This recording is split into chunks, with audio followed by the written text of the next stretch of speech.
This is the Cool Meanderings with Dr Jerm G podcast. Thanks for listening.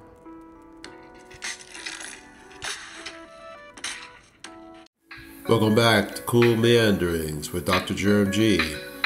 I'm your host, Dr Jerm G.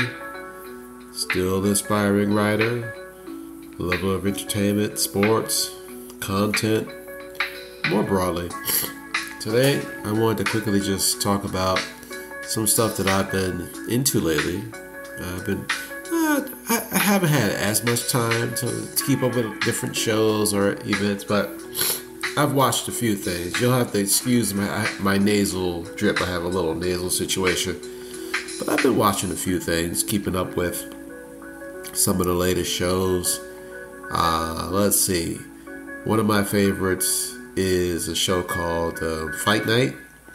It's loosely based on the Muhammad Ali fight that came to Atlanta in 1970 after he served a 3-year suspended boxing license for his refusal to participate in the Vietnam War. And really, if it wasn't for the U.S. Supreme Court, Ali might have ended up in prison for aborting the draft. But as fate would have it, the Supreme Court would side in his favor, and he would be allowed to have a restored boxing license that would permit him to have his first return fight in Atlanta. Off the top of my head, I can't remember who he actually fought. I want to say Jerry Quarry, but honestly, I don't know. I just know that it was his first fight back, and this show called Fight Night, it's got the heavy hitters from Black America in terms of acting, like Don Cheadle, Samuel L. Jackson. It's got Kevin Hart, who plays this interesting character called Chicken Man. And the whole show, it centers around his character. You gotta watch it. It's on Peacock, but lots of great acting. But yeah, those are the 3 stars of the show for me. There are a few others that I think are pretty good in the show as well. Can't forget my lady. Her name is Taraji Henson, and also Terrence Howard. They're both in that show. It's a great show. It's really entertaining, and it's loosely based off of the events at that time that are believed to be the reason that Atlanta would become the Black Mecca. All right. So, how much of it is true? I have no idea. But apparently, we get 2 more episodes. I've seen the first 6. They've been great. We get 2 more episodes. So I'm looking forward to it. Looking forward to figuring out if this is going to be a 1-season thing or if they're going to have a season 2. I have no idea. But it is hard to stop watching. So that's definitely a show that I'm watching. Another show that I've been into is The Penguin, which is obviously based off of The Batman, which was Matt Reeves' The Batman, which was released in 2022. And this turn, you had Robert Pattinson playing Batman this time. Of course, we've had like 4 or 5 Batmans since 1989. But Robert Pattinson's Batman was a pretty good film. One standout antagonist from the film was Colin Farrell's portrayal of the Penguin, an iconic DC Comics villain who was a member of Batman's Rogues Gallery. And so his portrayal of Penguin was so good in the Batman that they went ahead and gave him his own series. I don't know if this is a limited series or it's an ongoing series, but after the first episode, I get a vibe that it's a crime story, akin to something like The Wire or Power, shows that had a 4 or 5 year run. I think you could probably do something like that with the Penguin, especially especially with the depth that Farrell gives to the character and the way that they're setting up his story arc as him trying to become the new crime boss in Gotham. So it's an interesting look at him as an individual, how they're telling the story of Oswald Cobblepot in this Batman universe. But it's definitely grounded, and so far so good. I mean, I haven't checked out the second episode yet, but I couldn't stop watching after during the first one. So I look forward to that.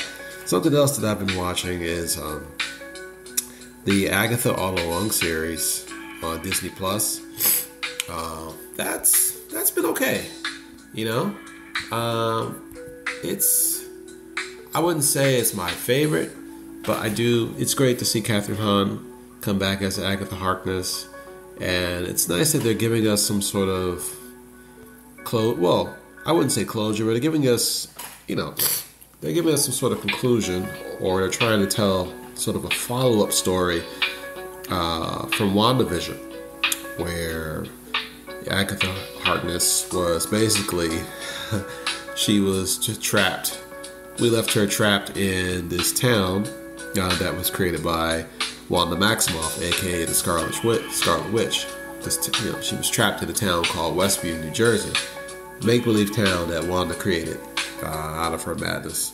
Anyway, show's been good so far. I've seen the first 2 episodes. I'm gonna check out the third one. I don't know. I think I'm split only because I'm not sure where the show is going. I don't know if it ties into the MCU. I think I'm a little burnt out, honestly, from all the previous leaks and theories on how WandaVision was going to tie into the multiverse, and then we had Doctor Strange and Multiverse of Madness, and it did tie in, but it wasn't quite what I had hoped for, what many fans had hoped for. We thought we were getting, because we had a Darkhold, we were getting Chthon and Mephisto and all this other stuff. And it was okay. Listen, I enjoyed WandaVision. I thought Doctor Strange and Multiverse of Madness was okay, but I don't think it met the hype. I don't think it lived up to all the possibilities. And hey, that's cool. I mean, look, I understand these guys want to take creative liberties with Marvel's content, which is endless. But I mean, there's certain stories though that you've got to nail. And if you're gonna pick up things like the Darkhold, or Gore the God Butcher, or Doctor Doom now, I mean, you can't Kang the Conqueror. You've got to nail those stories. And Marvel's been okay. They had a great hit with their Wolverine and Deadpool, but I don't know. I don't think they've solved their problems just yet. We'll see. We'll see what happens with the forthcoming titles from Marvel. Apparently, the Venom movie that's coming out, Venom: The Last Dance, is supposed to somehow have a tie-in to the MCU. Honestly, I'm indifferent. I may go see it. I may not. Wait and see how it ties in. But But in the meantime, I'm checking out the Agatha All Along series. I've got reasonable expectations. I don't think my expectations are too high. I think they're just trying to tie up some loose ends. They probably had this show in the works before, this new turn that Marvel was on started to fall apart. They got a little too creative, a little too outside the box, and things started to fall apart with Quantumania, Thor: Love and Thunder, Don't need to rehash the story. Anyway, She-Hulk was okay, but I think it triggered some not so good things in Marvel's fan base. Anyway, it'll be interesting to see what comes of this show and if it has any relevance to what Marvel's trying to do going forward.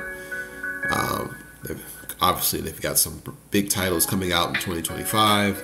At least 3 big movies coming up in Phase 5. In 2025, they've got, they've got Captain America: Brave New World with Anthony Mackie. I'm very interested to see how that works, because apparently we're getting the Red Hulk in that movie, and from what I hear, we might be getting multiple Hulks. So that'd be interesting. And then the Thunderbolts, which dropped a trailer recently. Yeah, that'll be cool. We'll see. Anyway, yeah. So I'm checking out the Agatha All Along series. And let's see, anything else that I've been watching lately? I've been watching a lot of news related to the presidential election, and I think it's interesting. I think we actually have a horse race. Unlike the last 2 elections, I think this one may really be a nail-biter. I know that the race in 2000 took a few days to be called, but you had a sense that Biden was going to win. In 2016, I don't know. I think everybody thought Hillary Clinton was the inevitable winner, but the way Trump was just defying the odds, Donald Trump, that is, in case you don't know, I'm sure everybody knows. When you say the word Trump, everybody knows what we're talking about. But, he defied the odds in 2016. So, I don't know. This time it feels different. It feels as if this is anyone's election. Both Kamala Harris, Vice President Kamala Harris, and former President Trump, I think, have 50-50 odds of winning. And from the people that I've spoken to or listened to or watched, it sounds like opinions all over the place. Strong opinions on both sides, weaknesses on both sides. So it'll be interesting to see how the last month shapes up. The people are talking about an October surprise. I don't know. I think things are pretty much. I think the race is fixed, and it'll just come down to certain states. I told a friend of mine. I said, "Look, man, if somehow Harris doesn't take Virginia, she's going to lose. And if Trump doesn't take North Carolina, he's probably going to lose." I say probably because there are ways that he could lose North Carolina and still win if he were to take, say, 2 of the 3 blue wall states, Pennsylvania, Michigan, Wisconsin, which he seems to always overperform based on the polls, but I don't know. I would say this time around, I think Harris has a lot of momentum. It didn't hurt that she didn't really have to primary, which, hey, I'm not going to talk about that here tonight, or any night. I may not talk about it at all. But anyway, I just think that's something that I'm watching. I'm watching some of the analysis on both sides. It's just interesting to parse through the different kinds of polling and focus groups and just the deeper analysis. And I don't know, it's very interesting. But yeah, let's see what happens. Well, I think that's about it. I mean, yeah, I'm watching sports, obviously, watching all the football. We're through the first 4 weeks of the NFL season and college football season. And I think I'll talk about that on another episode. I just wanted to say hello to my listeners, those few that are out there. Spread the word. Dr. Jerm G, Cool Meanderings. Come meander with me.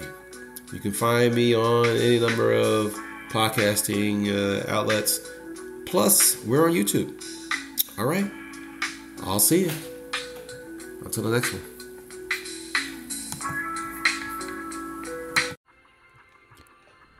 This is the Cool Meanderings podcast with Dr. Jerm G.